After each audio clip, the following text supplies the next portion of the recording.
In 1958, an artistic documentary was filmed by director Xie Jin when the textile industry gradually became one of the most significant contributors to the Chinese economy. The film was named after the textile worker Huang Baomei, who played a leading role, and the film was adapted from her life story. Moreover, after the actors and actresses in the film were played by workers from a specific cotton mill factory, Shanghai Number 17 Textile Factory. Only 6 months after the filming, the artistic documentary was screened to the public audience and served as one of the 10 films intentionally made to celebrate the 10th anniversary of the People's Republic of China. Shortly after its previous screening, the film was praised by Chairman Mao and Zedong and Prime Minister Zhou Enlai Huang Baomei. The protagonist herself and two-time awardee of the National Walker Model received Mao and Zhou's visit as one of the 10 films to celebrate the establishment of the PRC. The film Huang Baomei was considered an excellent accomplishment of Socialist China's film industry and honorable progress in making artistic documentaries. Remarkable as it is, the film starred mainly female performers rather than romantically heroizing the personality and characteristics of these women workers. Xie Jin took a different path to narrate the life of textile workers in a realistic but artistic way. However, the pursuit of socialist realism in filmmaking was not Xie's originality, but the political path taken by the Shanghai Film Studio in response to the party's requirements to achieve the great leap forward, not only in agricultural and industrial production, but also in the film industry. In 1958, the directors and scriptwriters of the Shanghai Film Studio were called to a meeting on the political ideology of filmmaking in May. The meeting heavily criticized the capitalist and revisionist characteristic of film made in 1957. More importantly, the meeting left no space for academic debating over the function of socialist filmmaking, but declared war on capitalism and imperialism. After the establishment of the PRC, an overarching mindset behind the political campaigns launched by the Communist Party was anti-capitalism, anti-imperialism, and anti-colonialism.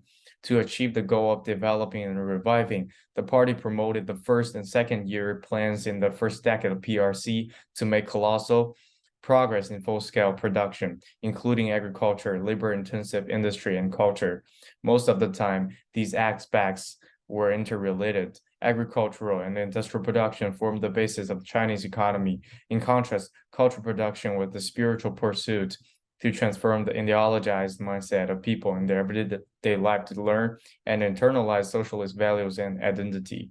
Part of these campaigns was to transform women's roles and impose socialist feminine values onto womanhood through the cultural production of literature and films depicting women model workers like Huang Baomei. Thus, collecting the harrowing stories of women workers in the 1950s and creating artworks based on their stories were a political trend that motivated thousands of scriptwriters to visit factories and interview the women workers.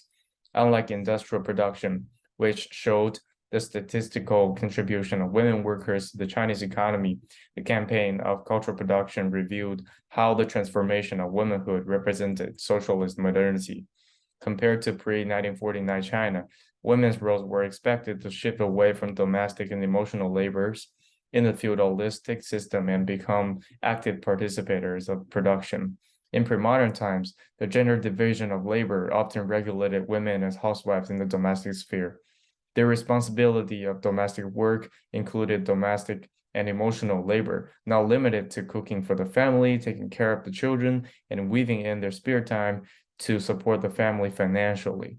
Compared to men who attended intensive labor at the factories, women's relationship with industrial technology was limited to the domestic sphere. However, Mao considered the gender division of labor in pre-modern China to be poisonous to the core family system and the economy's development. He further claimed that the female population was one of the essential factors in Chinese human resources.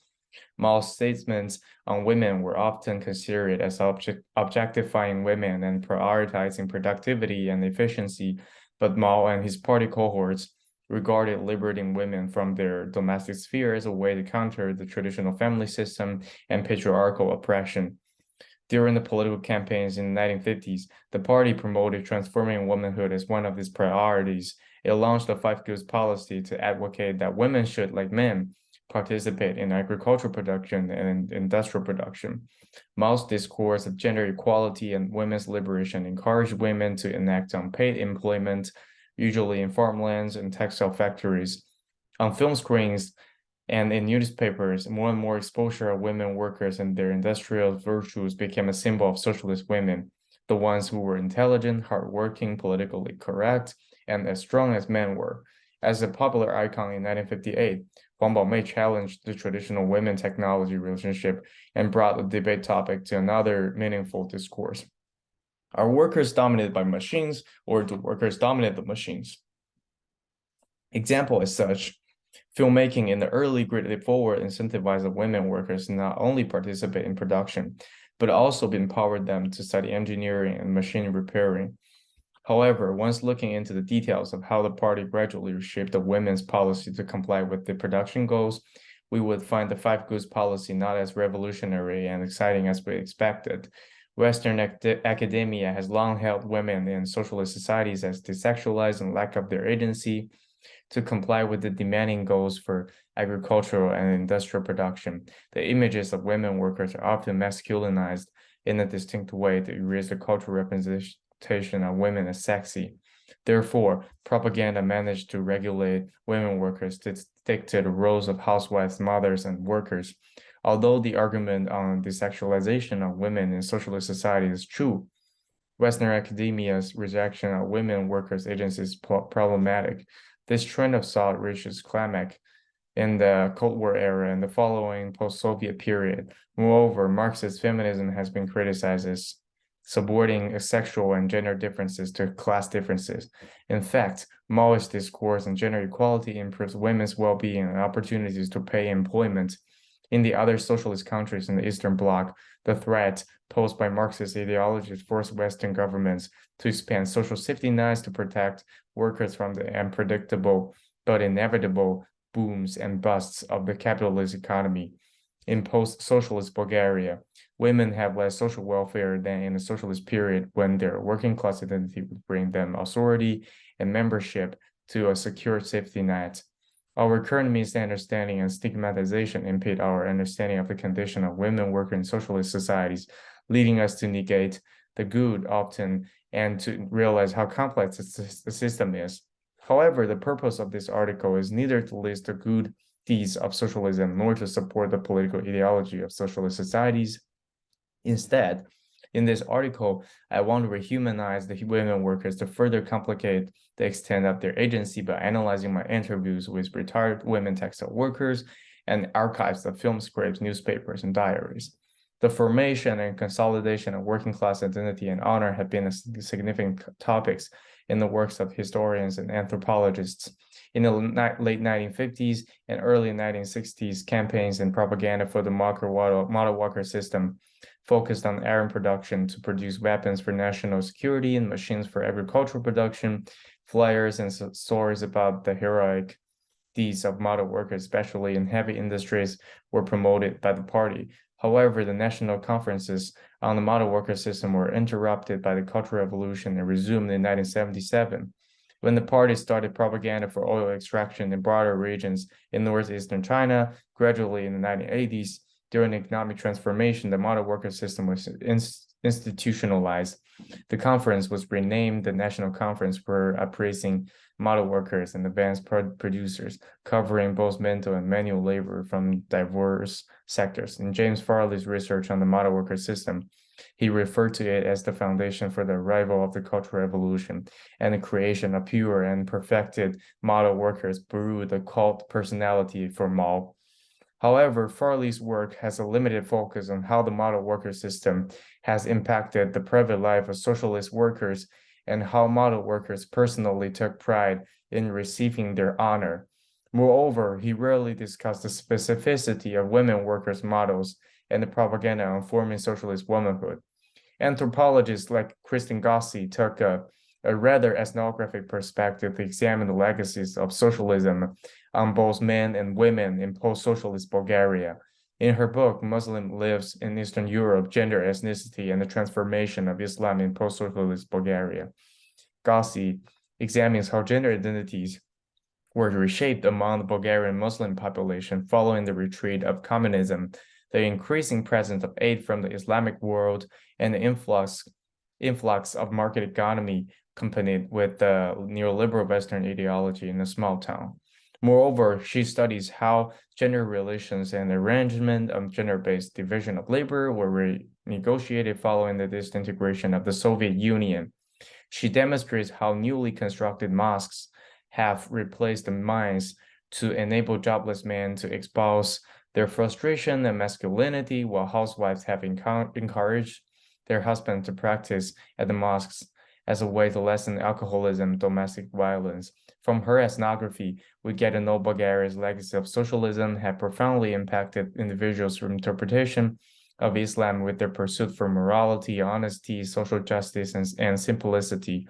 Aside from that, we get to better understand the expectation for womanhood, both before and after the transition of political ideology. Drawing from her work, I'll historicize the conditions of women workers in the Greatly Forward and challenge the stigmatization of understanding individual workers as products of propaganda through my ethnographic works in Shanghai. Different from Gossi, linguistic anthropologist Alexei Yurchak examines the paradoxes of Soviet life in the late socialism from the viewpoint of the last Soviet generation. In his book, Everything Was Forever Until It Was No More, Yurchak explores the major transformation before the late socialism from the aspects of discourse, ideology, language, and ritual. He recreates the term hypernormalization to argue the process of normalization of narrative templates did not simply affect all levels of linguistic, textual, and narrative structure, but also became an end in itself, resulting in fixed and cumbersome forms of language that were often neither interpreted nor easily interpretable at the level of constitutive meaning. In the 1950s, narrative templates of political discourse became extremely regulated and standardized, that the form of language itself should be studied and internalized by individuals in the Soviet Union. The standardization and normalization of authoritative language, visual propaganda, and ritualized practice made the structure of the political system and meetings so formulaic and predictable that individuals knew very well how to work around with them. Moreover, the standardized language of culture left more space for individual interpretation of the message transferred by the party and propaganda. Therefore, people held onto the common socialist values promoted by the party, but practiced such values in various and distinct ways in their everyday lives. Yurchak's linguistic, historical, and ethnographic approach to not only the last Soviet generation, but also archives of visual propaganda and literature provides me the framework of research methodology. In my article, I'll examine the creation of socialist women workers through analyzing how the image of socialist feminine values was portrayed in films, what propaganda policy and stakeholders made the formation and consolidation of socialist womanhood possible, and how well the women workers received the propaganda in their everyday lives.